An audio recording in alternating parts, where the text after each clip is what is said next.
कि 2008 से लेके 2013 तक पीपल्स पार्टी की गवर्नमेंट थी।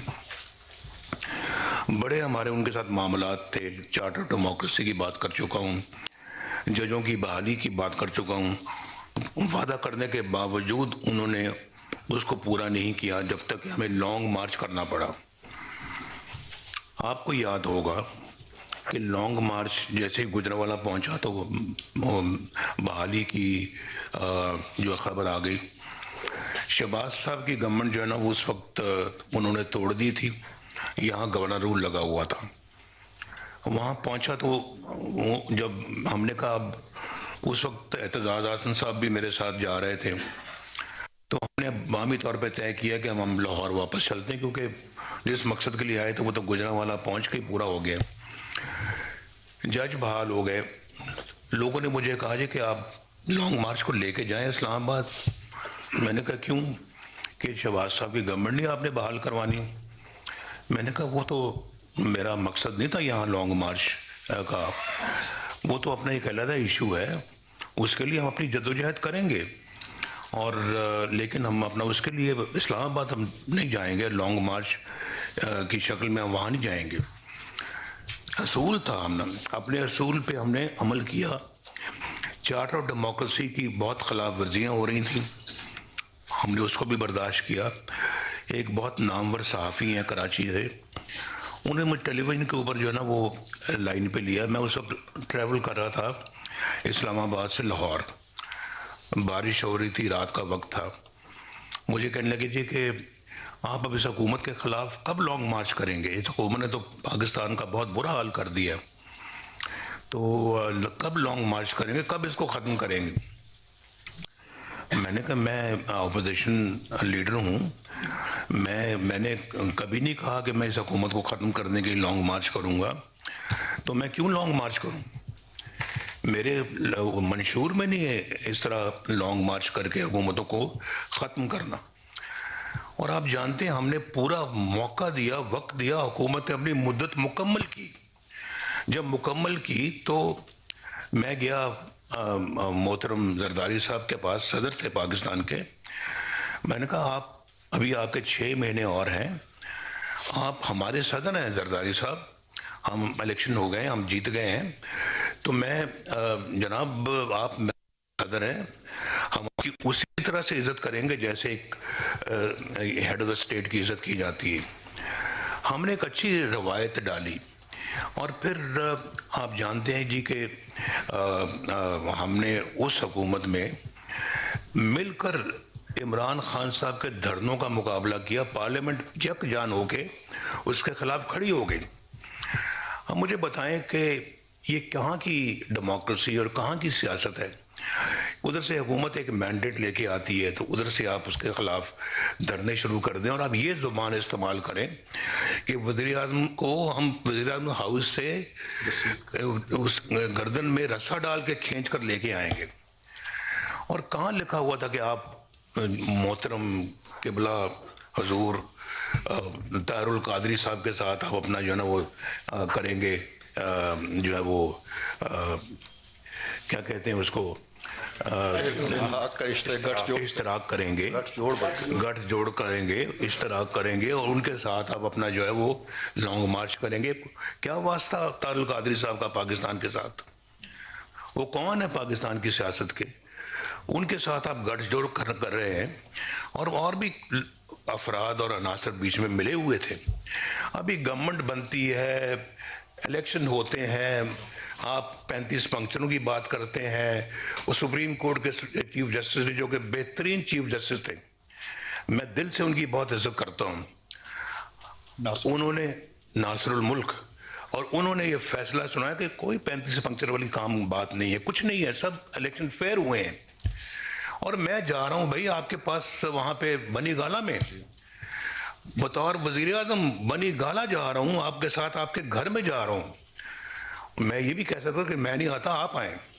मैं तो पाकिस्तान की खातिर गया था उनके पास, कि बैठे आप बात करें, क्या आप चाहते क्या हैं? कुछ भी नहीं चाहते। बाद में पता लगा जी कि सड़क बनी गाला से बना दें आप, इस्लामाबाद से बनी गाला तक। हमने बना दी सड़क वो। तो अगर यही बात थी तो पहले कह देते और हम पहले काम ये कर देते। इतना इंतज़ार करवाने की हमें भी और ख़ुद भी इंतज़ार करने की क्या ज़रूरत थी? तो मुझे भी बुलाने की क्या ज़रूरत थी? ये काम पहले ही हो सकता था। बहरहाल मैं कहना ये चाहता हूँ कि ये कहाँ ये अभी शहबाज साहब कह रहे थे ना कि अमल करना चाहिए। अमल तो दूर की बात है भाई, कई कुछ लोगों के पास तो मंशूर ही नहीं है। उनका मंशूर यही है कि इस तरह के काम करने हैं, धरने करने हैं, एहतजाज करना। उधर से चाइनीज़ प्रेसिडेंट आ रहा है, उधर से धरने हो रहे हैं। वो एक दफ़ा नहीं 2 दफ़ा अपना प्रोग्राम मुलतवी कर बैठे वो पाकिस्तान आने का। भाई अभी हमारे ख़िलाफ़ ये सब कुछ हुआ है। कल को अल्लाह ताला हमें जो है ना वो अगर मौका देता है, हम अपना वही करेंगे जो हमारे मंशूर में लिखा होगा। हम वही करेंगे कि जो एक डेमोक्रेटिक कंट्री में होना चाहिए, और हम वही करेंगे जो पाकिस्तान के अवाम की खुशहाली का एजेंडा है। अगर हम ऑपोजिशन में आते हैं, हम वो काम कभी भी नहीं करेंगे जो इन्होंने किया, कुछ भी हो। ये हमारा मंशूर है भाई। और मंशूर में मैं आपको ये भी बता दूं, मैं आपको एक बात बताना चाहता हूं कि मौलाना फजल रहमान साहब मेरे पास आए 2013 में के फ़ौरन बाद कि नवाज शरीफ साहब, हम इस वक्त KPK में अपनी गवर्नमेंट बना सकते हैं, आप और हम मिलकर गवर्नमेंट बना सकते हैं और हमें बनानी चाहिए।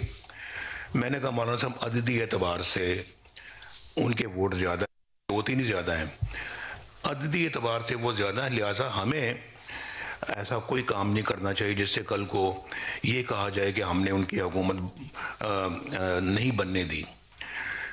उन्होंने मेरी बात मान ली, उनकी बड़ी मेहरबानी है, बहुत उनका शुक्रिया।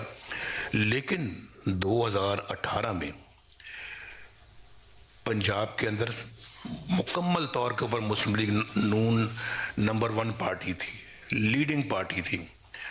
और फिर वहाँ पे मरकज़ में जिस तरह से जो आपको पता है, मैं उस बहस में अब नहीं जाना चाहता आज के दिन कि किस तरह से RTS बंद हुआ और क्या हुआ। वो ना होता तो मरकज़ में भी यकीनन गवर्नमेंट पाकिस्तान मुस्लिम लीग नून की बनती। लेकिन पंजाब में उसके बाद हेलीकॉप्टर उड़े, उन्होंने जहाज़ उड़ाए, क्या कुछ नहीं किया। हमारे बंदों को पकड़ के लाए और फिर मसनूई एक अपना जो बना के अक्सरियत, तो पंजाब ने अपने धक्के से अपनी हुकूमत कायम कर ली। ये मंशूर हमारा नहीं है भाई, ये किसी और का हो सकता है, हमारा नहीं। तो मैं आपसे ये कहना चाह रहा हूँ कि इस वक्त मुल्क बहुत ज़्यादा मसाइल में घिरा हुआ है और हम अपना जो है इस मुल्क को इन तमाम मसाइल से बाहर निकालना चाहते हैं। और ये अगर अल्लाह ताला ने हमें ये ज़िम्मेदारी दी तो यकीनन सबसे ज़्यादा ये हम इन चीज़ों की तरफ तवज्जो देंगे। तो मैं ये कह रहा हूँ जी कि ये हमारे पाकिस्तान के अंदर सबसे बड़ा मसला इकॉनमी का है और महंगाई उससे रिलेटेड है। आप जानते हैं कि मैं वज़ीर-ए-आज़म बना था 2013 में, तो सबसे पहले चंद दिनों में मैं पिंडी में आपरा मार्केट पे गया। मैं गया, दुकानदारों के जाके पूछा, मैंने कहा ये सब्ज़ी का क्या भाव है? कोई 10 रुपये किलो थी, कोई 15 रुपये किलो थी, कोई 20 रुपये किलो थी। सब्जियों के ये रेट थे। अगर मुझे वो गरीब का, पाकिस्तान के मज़दूर तबका का अगर दर्द ना होता तो मुझे क्या ज़रूरत थी वहाँ पे जाने की? मैं क्यों जाकर रेट पूछता? और उसके बाद अगर मुझे इस बात में, जैसे मैंने अभी ये बात की है, मुझे वो वाक़या याद आ गया जब बलूचिस्तान में कोयटा में जब बम धमाका हुआ, कुछ 100-150 लोग शहीद हो गए। जो है वो माएँ, बीवियाँ, बच्चियाँ, बच्चे, हज़ारा जी, बीवियाँ, बच्चे उनकी लाशों से चिमटे हुए थे और रो रहे थे। तो वो सीन मंजर देखे नहीं जाते थे। शायद मेरे ख्याल मैंने वो मंजर या जेल में देखा था या लंदन में मैंने देखा था। मेरे ख्याल मोस्ट प्रॉब्ली मैंने जेल में देखा होगा। तो वो बेचारी लड़की कह रही थी कि मैंने खुद सुना उसको, वो उस जेल में मुझे मिला हुआ था टेलीविज़न जो सिर्फ PTV का था, और पीटीवी का भी वो था, वो जो दिखाते हैं, वो जो कल्चरल प्रोग्राम, जो खबरें सुनाने वाला नहीं, होम, ताकि नवाज शरीफ को ये ना पता लग सके कि मुल्क में क्या हो रहा है। इससे मुझे वो और पीछे जाऊंगा तो वो माशाल्लाह 1999 भी याद आ जाता है, लेकिन मैं अब उसकी बात करना नहीं चाहता। तो मैं अपने ऊपर ज़रा जब्त कर रहा हूँ, सब्र से काम ले रहा हूँ, और मैं उसकी बात अभी इस वक्त नहीं करना चाहता। तो वो मुझे अपना टीवी से पता लगा कि वो किस तरह से वो लड़की कह रही है कि भाई इमरान वज़ीर आज़म, आप आ जाएं हमारे पास, हम आपका इंतज़ार कर रहे हैं, आंखों में आंसू, रो रही है। छोटी बच्ची थी, को मैं ख्याल 8-9 साल की होगी। तो उसको देख के वो रो रही थी, तो हमें देख के रोना आ रहा था।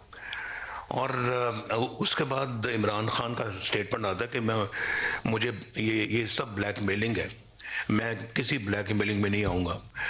150 बंदा शहीद हो गया है, उनकी बच्चियां क्या आपको ब्लैकमेल कर रही हैं? छोटी छोटी बच्चियां जिनके घरों में कोई रोटी भी है या नहीं है, वो आपको ब्लैकमेल कर रही हैं। ये दिल जिस सियासतदान के सीने में होगा, उसको पाकिस्तान और पाकिस्तान के अवाम की तरक्की से क्या गरज है?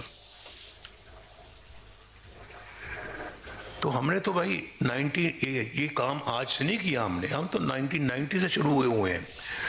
और 1990 से जिस अंदाज में हमने ये काम शुरू किया था, अगर हमें बगैर इंटरप्शन के काम करने दिया जाता, ये आज मुल्क की शक्ल कुछ और होती।